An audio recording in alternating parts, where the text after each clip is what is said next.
بسم اللہ الرحمن الرحیم۔ السلام علیکم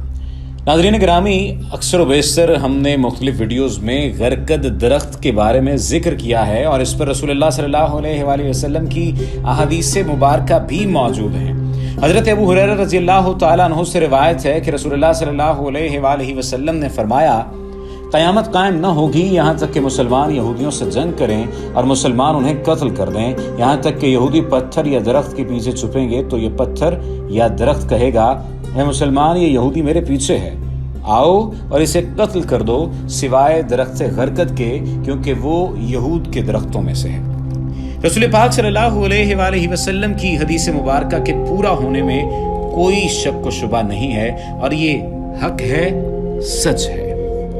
حالیہ تناظر کی بات کی جائے تو حالیہ تناظر میں کچھ ایسی ویڈیوز، کچھ ایسے کمنٹس، کچھ ایسی تحریریں سامنے آ رہی ہیں جن کے مطابق یہ بات کہی جا رہی ہے کہ حالیہ جو فلسطین اور اسرائیل کا مسئلہ چل رہا تھا، اور جب فلسطین کی جانب سے، حماس گروپ کی جانب سے یا دیگر لوگوں کی جانب سے جب حملہ کیا گیا، راکٹ فائر کیے گئے یا اور کسی طرح سے حملہ کیا گیا، تو وہ لوگ جو اس درخت کے پیچھے موجود تھے یا جن لوگوں نے اس حملے سے بچنے کے لیے اپنے آپ کو اس درخت کے پیچھے چھپایا یا اس درخت کے سائے میں رکے، ان لوگوں کی نسبت دوسرے لوگوں کو زیادہ نقصان پہنچا۔ یعنی یہ بات سامنے آ رہی ہے کہ وہ لوگ بارود سے یا گرد و غبار سے یا مٹی کے نقصان سے یا بارود کی بو سے یا بارود کے اثر سے محفوظ رہے جو لوگ غرقد درخت کے پاس تھے یا غرقد درخت کی چھاؤں میں تھے یا غرقد درخت کو انہوں نے اپنی ڈھال بنا لیا تھا۔ یہ خبر سامنے آئی ہے، اس خبر پر سوشل میڈیا پر لیدے ہو رہی ہے، بحث ہو رہی ہے، اس پر کس طرح سے بات کی جائے، کس طرح سے کمنٹ کیا جائے، میں اس پر مکمل طور پر خاموشی ہی اختیار کرنا چاہوں گا، کیونکہ بہت سارے لوگ سوشل میڈیا پر اسے حقیقت سمجھ رہے ہیں، بہت سارے لوگ اس پر تنقید کر رہے ہیں کہ ایسا نہیں ہے کیونکہ یہ اخیر زمانے کا ذکر کیا گیا ہے۔ بہت سارے لوگوں کے نزدیک یہ بات کہی گئی ہے کہ یہ دین کو بیچنے والی بات ہے۔ بالکل اس بات میں کوئی شک نہیں کہ ہر وہ شخص جو اس طرح کی بات کرے جس میں مبہم یا ابہام کی کیفیت پیدا ہو رہی ہو اور وہ اپنا کنٹینٹ بیچ رہا ہے، مواد بیچ رہا ہے اور ایسا کرنے کی کوشش کر رہا ہے، تو واقعتاً اسے یہ نہیں کرنا چاہیے اور غلط ہے۔ لیکن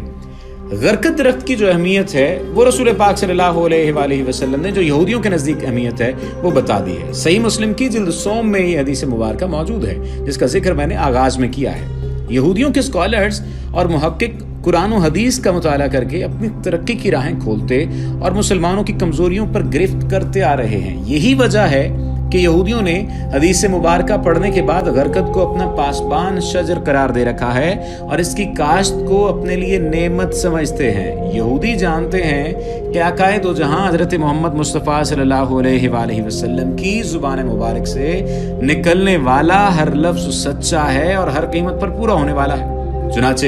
یہودی اس حدیث کی روشنی میں غرقد کی کاشت میں لگے ہوئے ہیں تاکہ مسلمانوں سے جنگ کے دوران جب اس زمین کی ہر چیز پکار کر تعلیمات سے آگاہ کر رہی ہوگی اور کہے گی کہ اے مسلمانوں، میرے پیچھے ایک یہودی چھپا ہے، اسے قتل کر دو، تو اس وقت یہی درخت گونگا بن کر اس چھپے ہوئے یہودی کی پناہ گاہ بن جائے گا۔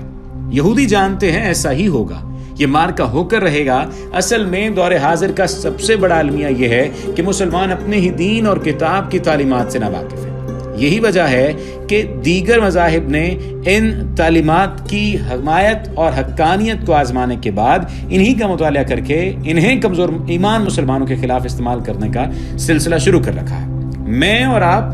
کس بات کی بولی ہے؟ ہم تو اسلام کے کسی فرض کیا، ہم تو رسول اللہ صلی اللہ علیہ وسلم کی سنتوں پر عمل پیرا نہیں ہوتے، ہم تو نوافل تک نہیں ادا کر پاتے۔ یہ یوں کہہ لیجئے کہ جو ہم نوافل ہم نے کیا پڑھنے ہیں، ہم نے سنتیں کیا ادا کرنی، ہم تو فرائض نہیں ادا کر پا رہے اور اسی چیز کا فائدہ وہ اٹھا رہے ہیں۔ مسلمانوں سے زیادہ غیر مسلموں خصوصاً یہودیوں نے اسلام کی تعلیمات کو پڑھا ہے، غور و فکر کیا ہے اور ان پیشین گوئیوں پر زیادہ عمل کیا ہے جو ان کے یہودیوں کے خلاف ہیں۔ اس کے برعکس انہوں نے اس پر عمل بھی شروع کر دیا ہے، جس میں سے ایک مہم ان کی غرقد درخت لگانے کی ہے، جس کی کاشت کے لیے پوری دنیا میں اجلاس منعقد کیے جاتے ہیں، فوائد بتائے جاتے ہیں۔ یہودیوں کو مسلمانوں سے اتنا ڈر ہے کہ شاید یہی وجہ ہے اسرائیلی حکومت پچھلے 40 سالوں سے غرقد کی شجرکاری میں مصروف ہے۔ ایک اندازے کے مطابق اسرائیل میں 2010 تک 24 کروڑ غرقد کے درخت لگائے گئے تھے اور اب 11 سال مزید ہو چکے ہیں، تو ان 11 سالوں میں کیا انہوں نے کوئی درخت نہیں لگایا ہوگا؟ اسرائیل میں چلنے والی ٹرینوں کے اطراف تقریباً 30 سے 40 کلومیٹر تک لائن پٹڑی کے دائیں بائیں صرف غرقد ہی لگے ہوئے ہیں، تاکہ جب فلسطین کی جانب سے کوئی راکٹ یا بم داغا جائے تو وہ اس سے بچ سکیں۔ یہاں تک ان کا اعتقاد ہے۔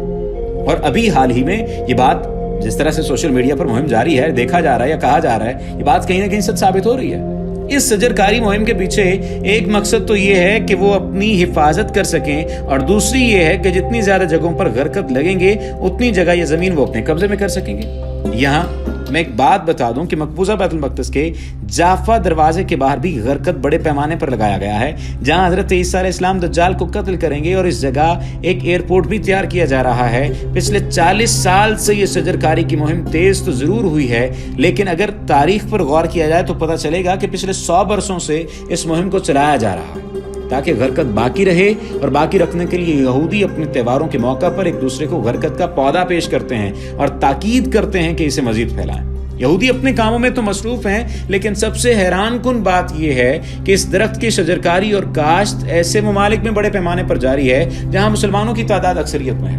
انڈونیشیا ہے، ملائیشیا، پاکستان، افغانستان، یہ تمام ممالک شامل ہیں۔ اور ہمارے دشمن ملک ہندوستان میں مودی کے برسر اقتدار آنے کے بعد یہودیوں کے اہلکار اور ان کے اشاروں پر ناچنے والی اور اس کی ہاں میں ہاں ملانے والی تنظیم RSS بجرنگ دل نے یہودیوں کے تمام کاموں کا ٹھیکہ ہی لے رکھا، اور غرقد کی شجرکاری اتنی تیزی سے انجام دی ہے کہ صرف مہاراشٹر میں ہی 5 کروڑ غرقد کے پودے لگانے کا ٹارگٹ پورا کر رہی ہے، جس میں سے 3 کروڑ غرقد لگائے جا چکے ہیں۔ راجستھان میں بھی اتنے ہی غرقد کے پودے لگائے جاتے ہیں۔ ان سے اپنی دوستی کو اٹوٹ ثابت کرنے کے لیے الغرقد نامی جس درخت کی شجرکاری کے علاوہ کاشت بھی شروع کر رکی ہے، اس غرض سے جہاں اسرائیل میں غرقد نامی اس درخت کی کاشت کے لیے عوام سے فنڈز لیے جاتے ہیں، وہاں اس کو کپڑوں پر بھی نقش کیا جاتا ہے، اور اب تو نئی بے راہ نوجوان نسل بغیر کچھ بھی اوڑھنے بچھونے اور پہننے کے لیے جو چونکہ پاگل ہوئی جا رہی ہے، وہ غرقد درخت کو مزید مشہور اور عام کرنے کے لیے ایک کیفے پریس کمپنی نے غرقد کے درخت والی تصاویر کی ٹی شرٹس، مگز، بٹن ٹوپیاں اور دیگر مصنوعات آن لائن فروخت کرنا شروع کر رکھی ہیں۔ اس کے علاوہ جیوش نیشنل فرنٹ کی زیر سرپرستی IALC امریکہ ادارے USAID کے تعاون سے اسے لگانے کا کام کیا جا رہا ہے۔ اس تنظیم نے ایک کتابچہ طبع کیا تھا جس میں لکھا تھا، اور اس کا یہ نعرہ بھی انہوں نے دیا تھا اور کہا تھا کہ جب تم گھر کو لوٹو تو درخت لگا کر لوٹو۔ واضح رہے کہ اس تنظیم کا اسرائیلی ملکیت میں 31% حصہ ہے۔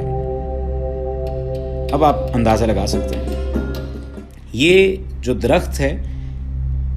یہ متحدہ عرب امارات میں بھی پایا جاتا ہے، یہی قسم مدینہ منورہ میں بھی پائی جاتی تھی، تاہم پہلے اللہ کے رسول صلی اللہ علیہ وسلم نے اسے ختم کروایا اور اسے جنت البقیع سے تلف کیا، اکھاڑ پھینکا تھا۔ اسی مناسبت سے میں آپ کو بتاؤں کہ جنت البقیع کا اصل نام بھی بقیع الغرقد ہے، اسی لیے ہے کہ جس جگہ یہ قبرستان ہے پہلے وہ غرقد کی جھاڑیوں کا خطہ تھا۔ اللہ سبحانہ وتعالی ہمیں ایمان پر قائم رہنے کی توفیق عطا فرمائے اور ہمیں اپنے فلسطینی بھائیوں کی مدد کرنے کی توفیق عطا فرمائے۔ وما علینا الا البلاغ المبین۔